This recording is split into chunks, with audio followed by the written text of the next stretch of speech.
Hello everyone, this video is regarding Medical First Responders course. Medical First Responders trained personals होते हैं जो emergency care services हमें provide करते हैं, जो at the site victim के side में first responder जो होता है, जो emergency services provide करता है, उसको हम Medical First Responder बोलते हैं। ये Medical First Responder course जो है, इसमें ये सभी कंटेंट जो है, सभी चैप्टर्स लेसन जो है इंक्लूड होते हैं जो कि मेडिकल emergencies है, जिनके इन केस में मेनली पेशेंट्स को जल्दी से जल्दी हेल्थ केयर इमरजेंसी सर्विसेज चाहिए होती हैं। तो ये मेडिकल फर्स्ट रिस्पॉन्डर्स हैं, ये इन्हीं के लिए ट्रेंड होते हैं। मेन पर्पस और ऑब्जेक्टिव क्या है इस कोर्स का कि जो मेडिकल फर्स्ट रिस्पॉन्डर्स हैं उनको हम नॉलेज प्रोवाइड कर सकें और उनको स्किल्ड बना सकें, ताकि वो जो विक्टिम है या इंजर्ड पर्सन है उनको स्टेबलाइज कर सकें, उनको इनिशियल केयर प्रोवाइड कर सकें, इमरजेंसी केयर प्रोवाइड कर सकें, एज वेल एज उनको ट्रांसपोर्ट कर सकें नियर बाई मेडिकल फैसिलिटी या फिर हॉस्पिटल के लिए जहां पे उनको फर्दर ट्रीटमेंट दिया जाएगा। Firstly, emergency medical services system क्या है? इमरजेंसी मेडिकल सर्विस सिस्टम में कुछ ऐसे रिसोर्सेज होते हैं जिनका मेन पर्पस रहेगा कि हमें emergency medical care services provide करें एज वेल एज पेशेंट को ट्रांसपोर्ट करें। कौन से केसेस में? सडन इलनेस और इंजरी के केस में। इंजरी रोड साइड एक्सीडेंट के केस में हो सकता है, ब्लीडिंग के केस में हो सकता है। सडन इलनेस में हमारे पास ब्रीदिंग प्रॉब्लम आ सकता है, चेस्ट पेन आ सकता है, myocardial infarction, heart attack, choking का पेशेंट है, ड्राउनिंग का पेशेंट है, सुसाइडल पेशेंट है या फिर हेड और स्पाइन इंजरी है। ये सभी सडन इलनेस में आ जाते हैं और इन सबको ये जो इमरजेंसी मेडिकल सर्विसेज सिस्टम है, ये health care services, emergency services provide करता है।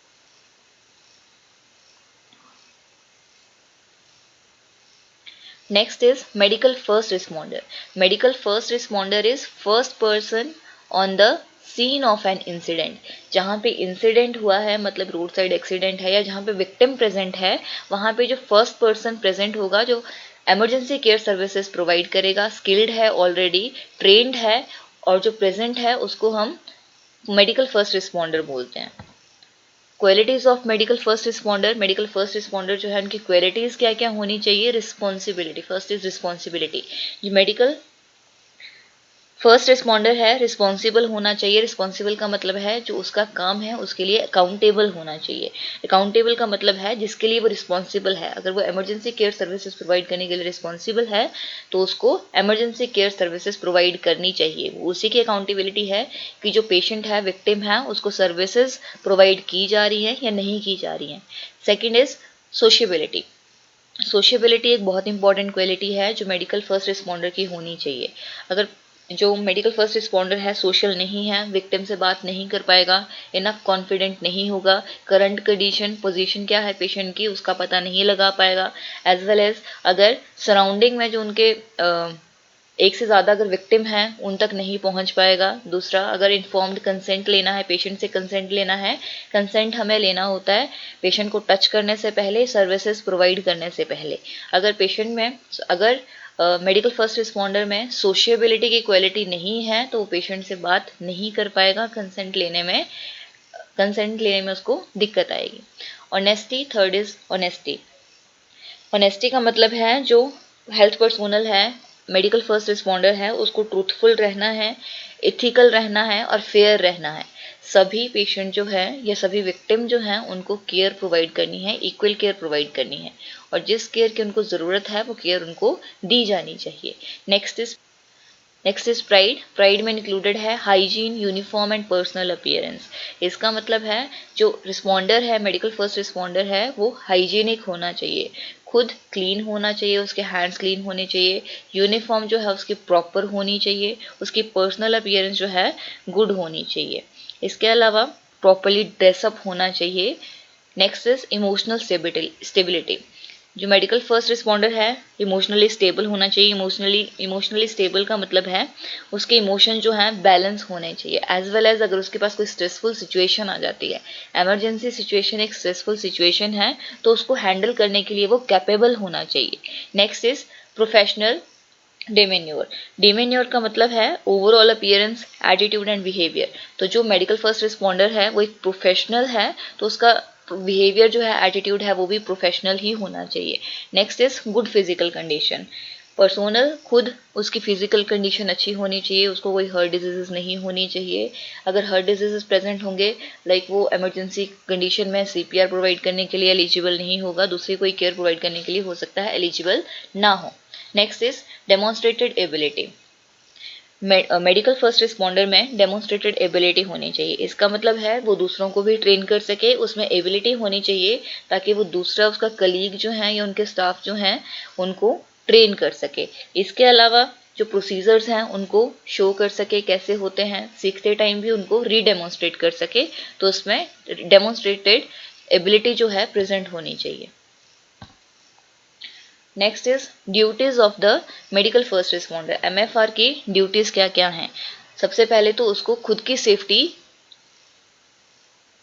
इंश्योर करनी है एंड साथ में क्रू मेंबर जो हैं, कलीग्स जो हैं, उनकी सेफ्टी जो है इंश्योर करनी है। पेशेंट को सेफ रखना है। बाई स्टैंडर्ड्स हैं जो नियर बाई स्टैंडिंग लोग हैं, जैसे रोड साइड एक्सीडेंट है तो वहाँ पे अगर बहुत सारे लोग इकट्ठा हो गए उनकी सेफ्टी इंश्योर करनी है। सबसे पहले खुद की सेफ्टी इंश्योर करेगा जो एमएफआर है, उसके बाद क्रू की सेफ्टी, देन पेशेंट की सेफ्टी, देन जो बाई स्टैंडर्ड्स हैं नियर बाई जो लोग खड़े हैं उनकी सेफ्टी इंश्योर करनी है। Next is gain access to the patient. जितनी जल्दी हो सके एक्सेस हमें लेना है पेशेंट के लिए, मतलब जितनी जल्दी हो सके हमें पेशेंट तक पहुंचना है ताकि उतनी ही जल्दी हम उनको इमरजेंसी केयर प्रोवाइड कर सकें। Next duty is to assess the patient to identify the life threatening problems. Capable होना चाहिए जो एमएफआर है कि वो लाइफ थ्रेटनिंग प्रॉब्लम्स, जैसे कि अगर पेशेंट ब्रेथलेसनेस है उसमें उसको पल्स चेक करनी आनी चाहिए। पेशेंट में पल्स प्रेजेंट है नहीं है, अगर पल्स एब्सेंट है तो हमें उतनी ही जल्दी पेशेंट को सीपीआर देना है। उसको ब्रीदिंग डिफिकल्टी हो रही है, चेस्ट पेन हो रही है, पेशेंट ब्लीड कर रहा है, हेड इंजरी तो नहीं है, स्पाइनल कॉर्ड इंजरी तो नहीं है, फ्रैक्चर तो नहीं हुआ है, ये सभी जो थ्रेटनिंग प्रॉब्लम्स हैं वो आइडेंटिफाई करनी आनी चाहिए। उनके साइन एंड सिम्टम्स हमें पता होने चाहिए। Alert additional EMS resources. जितनी जल्दी हो सके इमरजेंसी मेडिकल सर्विसेज को हमने, जितने ज़्यादा हमें ज़रूरत है उतने ज़्यादा रिसोर्सेज को हमने अलर्ट करना है ताकि उतनी ही जल्दी वो हमारे पास पहुंच सकें, एट द साइट पहुंच सकें।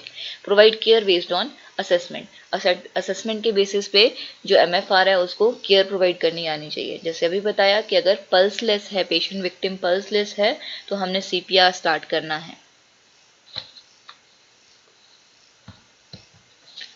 Assist other emergency medical services personnel.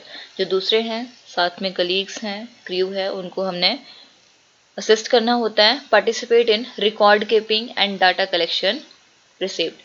Next duty क्या है कि हमने रिकॉर्ड कीपिंग करनी है। रिकॉर्ड कीपिंग का मतलब है एट द साइट क्या क्या हुआ था, कौन कौन से प्रोसीजर्स हमने दिए थे, कितने पेशेंट्स थे हमारे पास, जैसे गैस ट्रेजेडी है या अर्थक्वेक की कंडीशन है या कोई और ऐसे कंडीशन है, फ्लड है, तो उस केस में रिकॉर्ड कीपिंग आनी चाहिए। हमारे पास कितने इक्विपमेंट्स हैं, कितने यूज़ हुए, कितने पेशेंट्स थे, कितने इंजर्ड थे, कितने मतलब ट्राइएज के अकॉर्डिंग हमने कितनों को कौन से कैटेगरी में रखा था, तो ये सभी रिकॉर्ड कीपिंग जो है आनी चाहिए। रिकॉर्ड जो होते हैं उनका पता होना चाहिए कि क्लियर और कंसाइज होने चाहिए। रिकॉर्ड्स में कभी भी हम कट नहीं करते हैं। अगर हमसे कुछ गलती हो गई है तो हमें सिंगल लाइन लगा के उसको फिर से रिपीट लिखना है। उसमें फ्लूइड वगैरह नहीं होना चाहिए। पेन कौन सा यूज़ करना है, ऐसा पेन यूज़ नहीं करना है जिसकी इंक स्प्रेड हो जाए, तो हमें बॉल पेन यूज़ करना है। इसके अलावा डाटा कलेक्शन का मतलब है जो भी हमें वहाँ पे इंफॉर्मेशन मिल रही है उसको रिसीव करना है और उसको रिकॉर्ड करना है। Next is act as liaison with other public safety worker. Licence का मतलब है एज अ कम्युनिकेटर हमने एक्ट करना होता है। एक एमएफआर जो है उनसे हमने इंफॉर्मेशन जो है दूसरे तक पहुंचानी होती है। Next is perform patient packaging and preparation for the movement and transport. Patient packaging का मतलब है पेशेंट को कैसे इमोबिलाइज करना है, बैकबोर्ड हमें कैसे यूज करना है, पेशेंट को अगर हेड और स्पाइनल इंजरी है तो पेशेंट को ट्रांसपोर्ट कैसे करना है, वो सभी हमें आना चाहिए। Next is breaches of responsibility. Breaches का मतलब है अगर जो एमएफआर है वो अपनी रिस्पॉन्सिबिलिटीज को कंप्लीट करने में फेलियर हो रहा है तो वो कौन कौन से केसेस में हो सकता है। First is abandonment. It is discontinuing emergency medical care without making sure that other health care professional with equal or better training has taken over.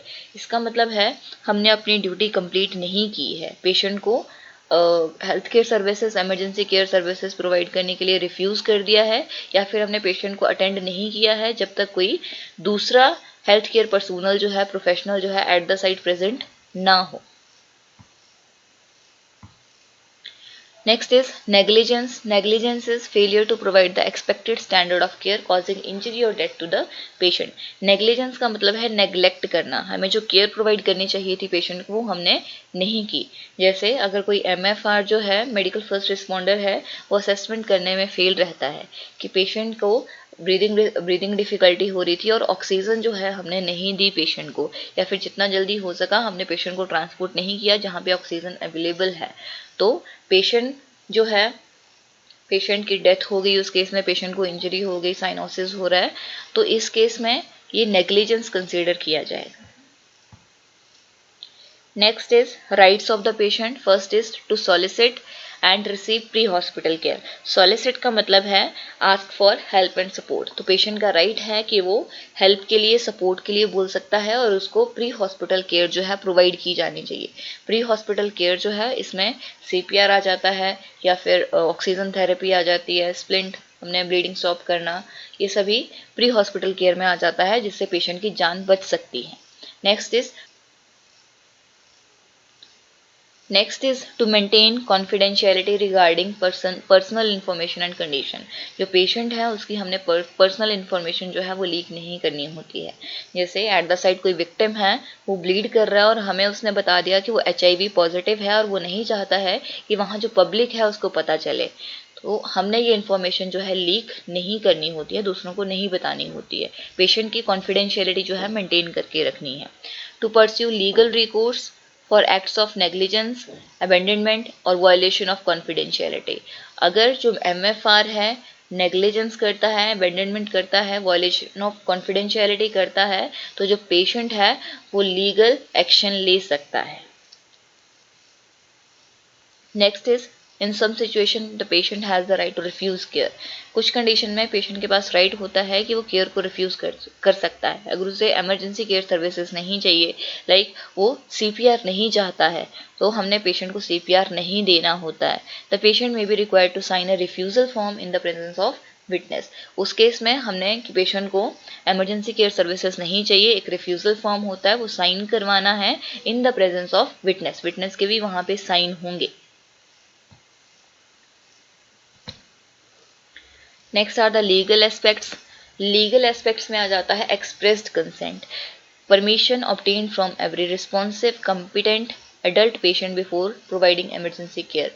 किसी भी पेशेंट को, किसी भी विक्टिम को हमने टच करने से पहले, इमरजेंसी केयर सर्विसेज प्रोवाइड करने से पहले कंसेंट लेना होता है। कंसेंट का मतलब है हमने परमिशन लेनी है कि हम उनके ऊपर जो प्रोसीजर्स हैं, या CPR है या कोई और अदर प्रोसीजर है, वो परफॉर्म कर सकते हैं उनकी जान बचाने के लिए।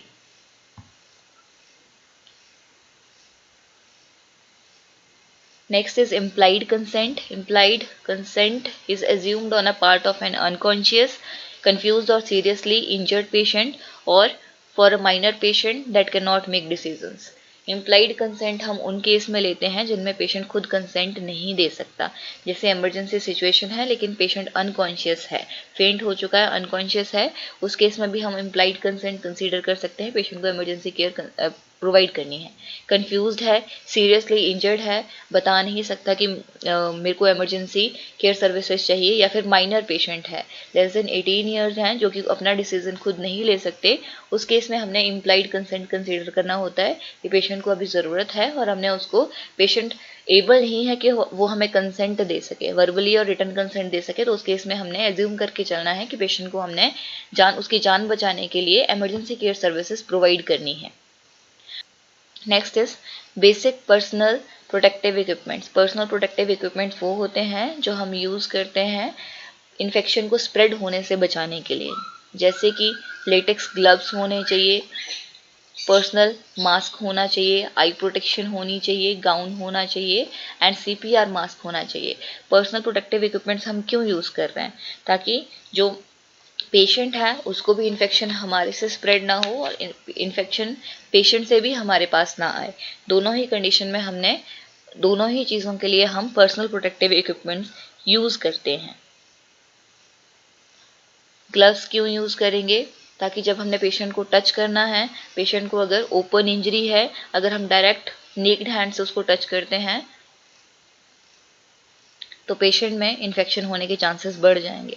एज वेल एज अगर ब्लीड कर रहा है तो हमें भी पेशेंट से इन्फेक्शन ना आए, जैसे HIV का पेशेंट है या ऐसे हेपेटाइटिस B का पेशेंट है जो ब्लड के थ्रू स्प्रेड हो सकते हैं, तो उनसे हमने बचने के लिए लेटेक्स ग्लव्स जो है यूज़ करने होते हैं। Next is personal mask. अगर एरोसोल से इन्फेक्शन है, रेस्पिरेटरी ट्रैक के थ्रू इन्फेक्शन स्प्रेड हो सकता है, तो उस केस में हमने मास्क यूज़ करना होता है। Next is I protection. I protection हम यूज़ करते हैं अगर पेशेंट कफ कर रहा है, स्नीज कर रहा है, उस केस में अगर हमें उनसे इन्फेक्शन आ सकता है। गाउन, सेम रीज़न है कि पेशेंट को भी इन्फेक्शन ना जाए, हमें भी इन्फेक्शन ना आए, तो हमने गाउन यूज़ करना होता है। CPR मास्क जो है जब हमने mouth to mouth breath patient को देनी होती है, उस केस में हम यूज़ करते हैं।